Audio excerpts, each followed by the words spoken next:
Can you recommend a bushcraft knife? Can you recommend a carving knife? What carving knife do you use? What wilderness knife do you use? These are questions that I get all the time. And I also come across people every year that are so excited about a new knife that they bought.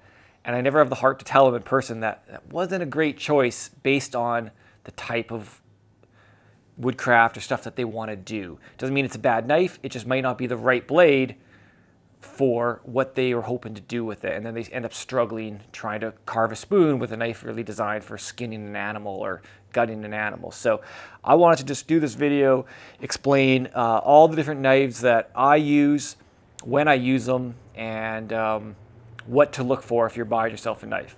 If you find any value in this video, you can thank More Knee for sponsoring this video. That was the very first bushcraft knife I bought. I think I spent $15 on a More Companion, and that's what I used really up until I built a business around wilderness skills and outdoor photography and started working with a bunch of different brands and started inheriting a lot of different knives. But that knife got me all the way to the point of really accomplishing a lot of skills. And then when it came to carving, it was the exact same thing. I bought a Mora 106, and that really was a great carving knife and still is to this day what I use. And that was all based on Morris Kohansky's book, Northern Bushcraft, and he was recommending the Mora knives, and the blades and the handles and the design of the company all still hold true. So I'm really proud to be working with Mora, but this is not really about Mora knives.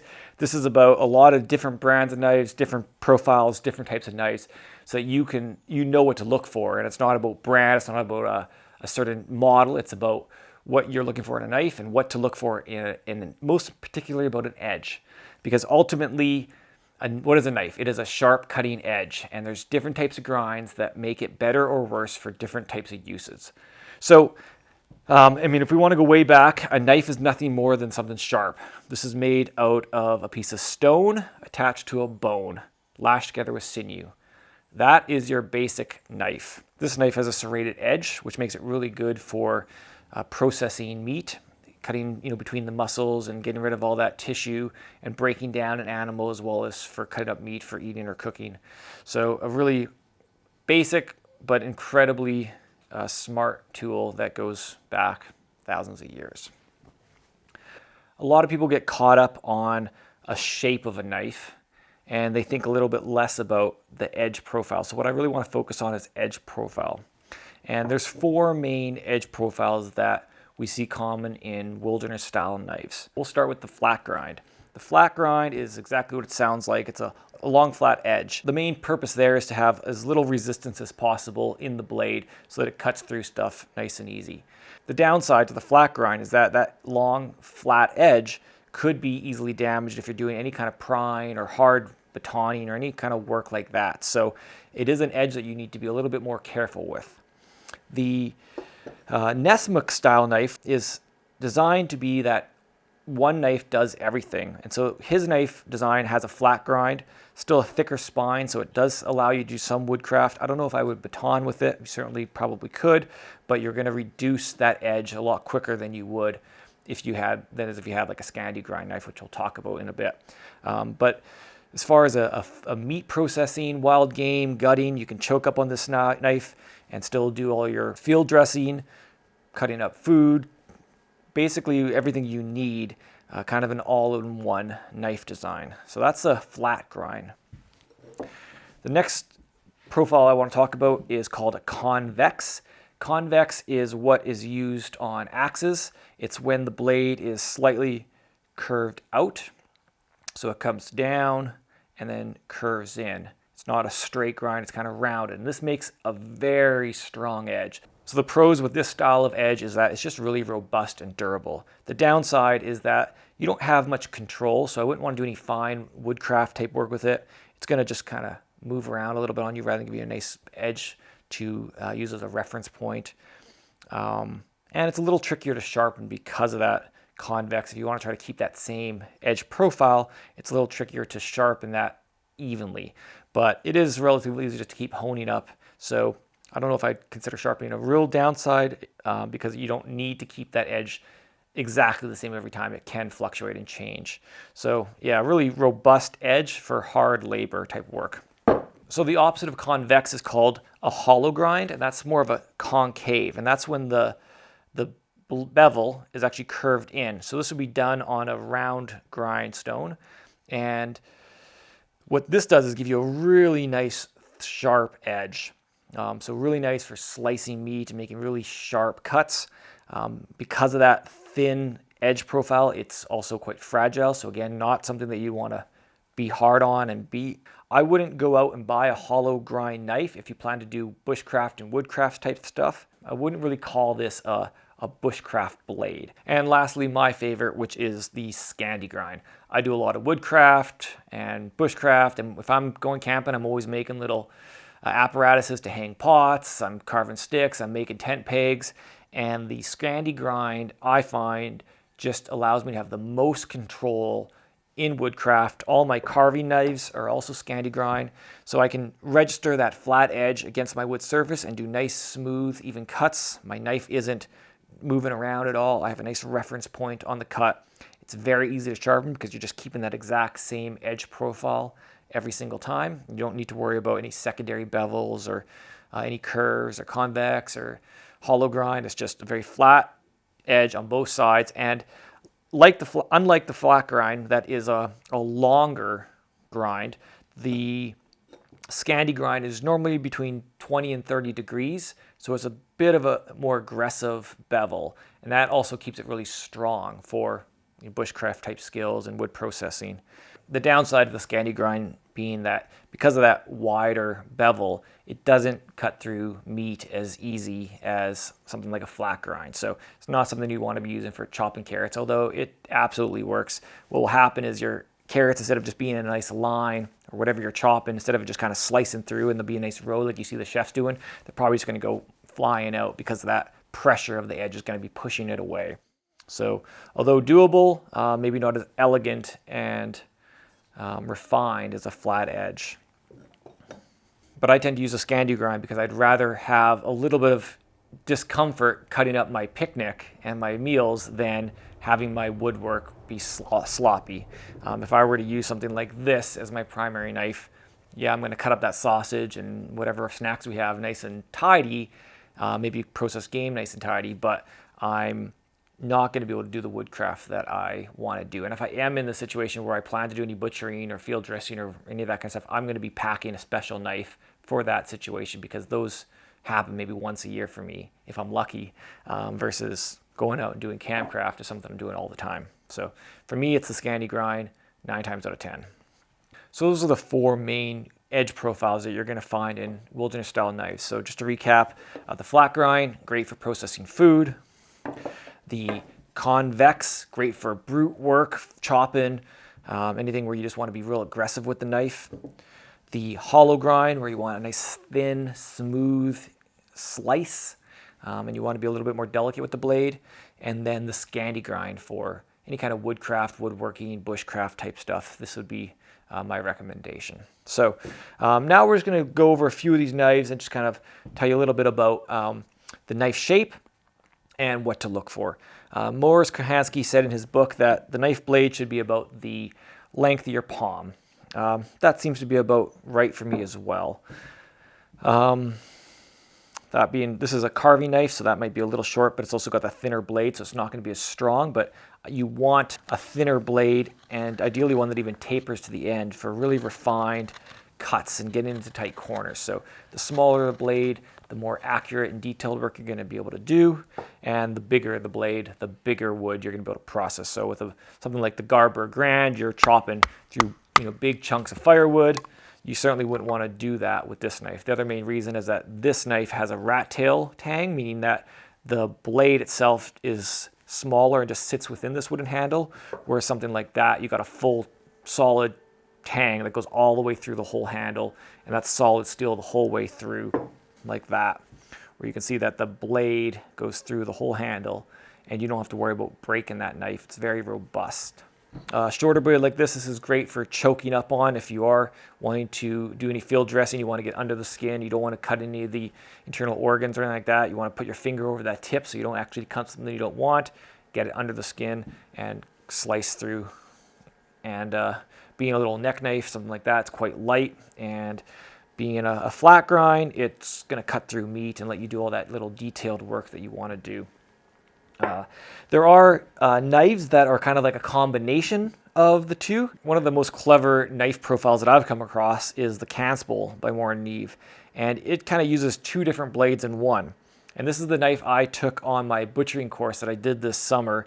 And I butchered a whole lamb leg, separated all the muscles, got around all the bone, and yet it has the scandi grind on the lower end, so I could still make a feather stick, do wood processing and all that kind of stuff I would normally do with my scandi grind.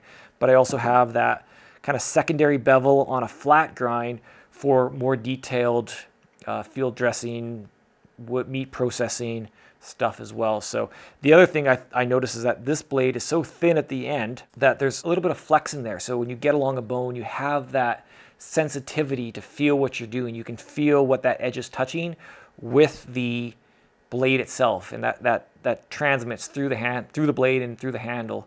I do notice, I don't know if you can see it on the camera, but like I said, I was processing along bones, and I do have a few little nicks in there that I got to tidy up and sharpen up. But I was very impressed with this knife, and also being stainless steel, it was just easy to wash up when it was covered with fat and blood and all the fun stuff that comes along with processing meat. But a really cool shape. So this is kind of a one do all, both bushcraft and food prep. This would be also a really great thing for, you know, cutting your cheese and sausage around camp, or processing meat, or chopping up anything else around the campfire. A really nice multi-use blade. Not something I would do any heavy batoning with, but just pack an axe or collect branches off the trees, and you don't need to do any batoning. So really nice, light, multi-use blade, and something that I certainly will consider taking if I ever want to pack a little lighter and have one knife to do everything. You know, roughly estimating here, it's about half the weight of the Garberg, because it doesn't have the full tang and a thinner blade.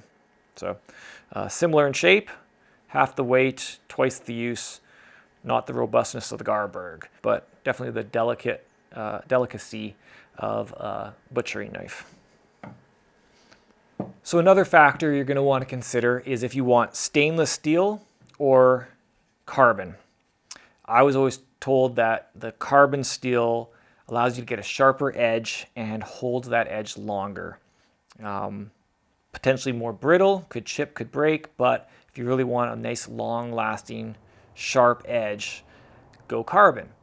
However, Morris Kohansky also says in his book that he had noted back in the late 80s that the Mora stainless steel was really quite good. And so I put that to the test, and I took both of these knives after using them a little bit, but they're pretty much both brand new, sharpened them up to 8,000 grit, honed them. I didn't really have to sharpen them, just fine-tuned them up to 8,000 grit, made them both perfect razor sharp, and then I made 25 feather sticks with each.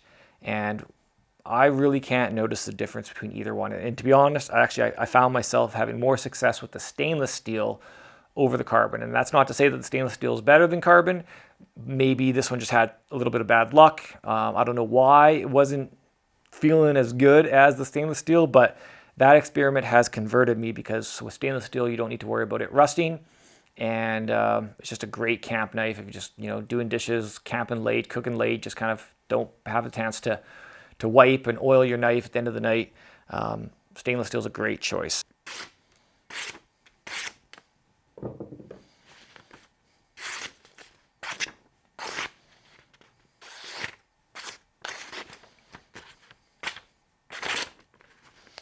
Carbon, not holding the edge as good as the stainless. I know. I feel it's weird.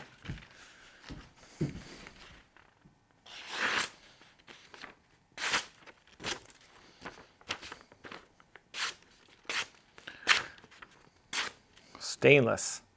Still haven't sharpened that since I did all the feather sticks and a bunch of camping. Carbon's good, but I just feel there's a little resistance somewhere. Somewhere I've got some kind of nick. I don't know, carving on some hardwood feather sticks or something. But yeah, the results of this test was that stainless steel won. One test, one set of samples. So not a conducive test, but enough to convince me that the stainless steel that Mora produces is equally, if not better than carbon.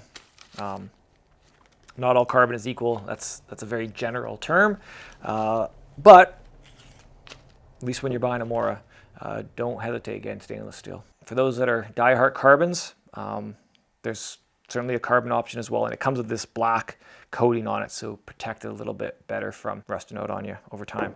So you can get the Garber Grand. This is their new big version of the knife, of the Garberg, both carbon and stainless steel, as well as the Garberg itself. The original Garberg comes in both stainless steel and carbon. I'm leaning towards stainless steel more and more these days. I've got some really nice carbon knives that I really love.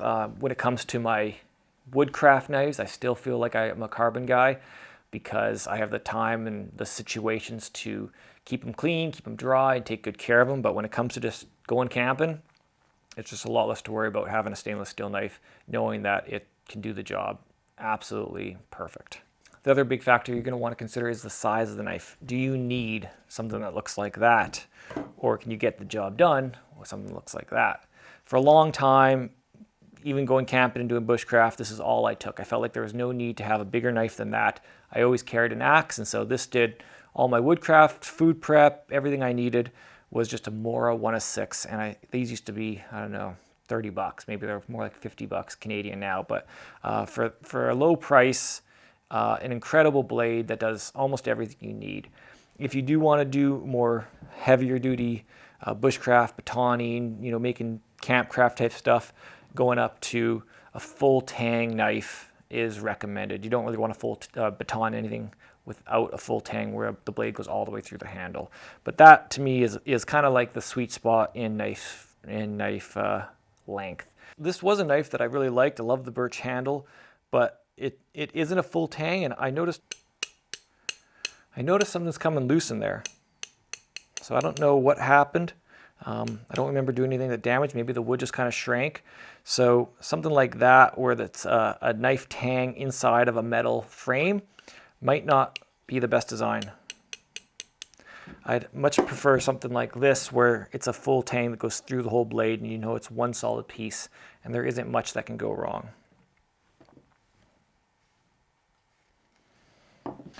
Another thing to consider is, your environment. Are you out in freezing cold weather? Because if you are, and you got wet hands, you might not want to be touching cold metal with a wet hand, where in that case, you might want that handle to go all the way around the blade. So just a small detail, even if it's not wet, just being really cold, that metal is going to be quite cold on your hand. So you may feel that if you're going to be working barehanded. So you might want to consider a handle that is fully enclosing your full tang knife. Another factor you're going to want to consider is the spine itself. Some of them are rounded and some of them are squared and sharp. So there's pros and cons to both.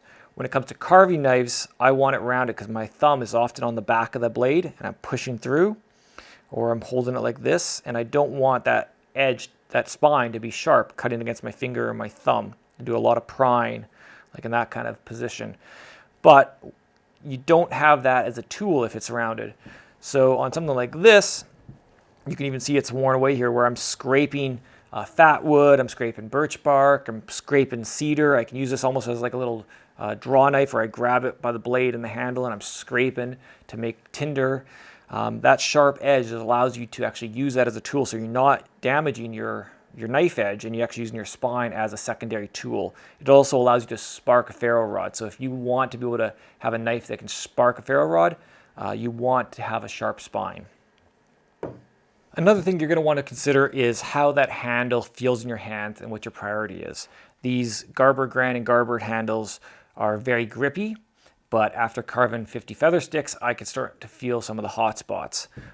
As opposed to a carving knife that's very smooth, you can use that all day without feeling any hot spots or any friction on your hand, but it's going to be a lot slipperier if it's raining, wet, snowy, any of that kind of stuff. So think about the grip of your handle and then also the shape. When I make my own handles, I often have facets that allow it to have grip, but still they're rounded so they feel soft in the hand. I still feel like I got a lot of control. I also don't love that these rounded handles kind of spin on a table. So something that's flat this is not less likely to spin and chip my blade, whereas something that's kind of rounded can pivot on a table and damage your blade. Lastly, the most important thing is sharp. You got to learn how to sharpen your knives. None of these knives will work well if they're not sharp. So there's lots of great resources out there for sharpening. If you are struggling to find one or struggling to get sharp, or you just want to see the way I sharpen knives, let me know in the comments, and maybe I can do a video on sharpening knives and how I approach sharpening. The only other thing I think is worth considering is the type of sheath.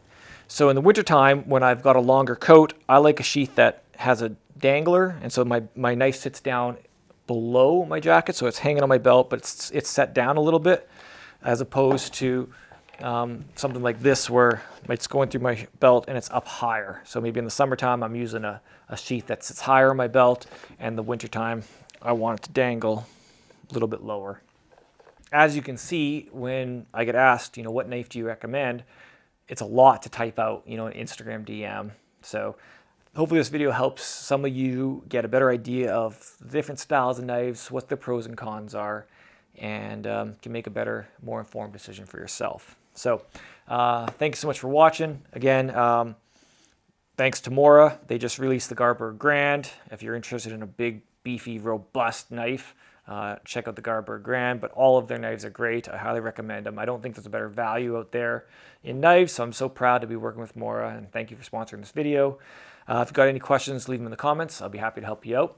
And until the next one, stay sharp, be nice to people, be nice to the earth. Thanks for watching.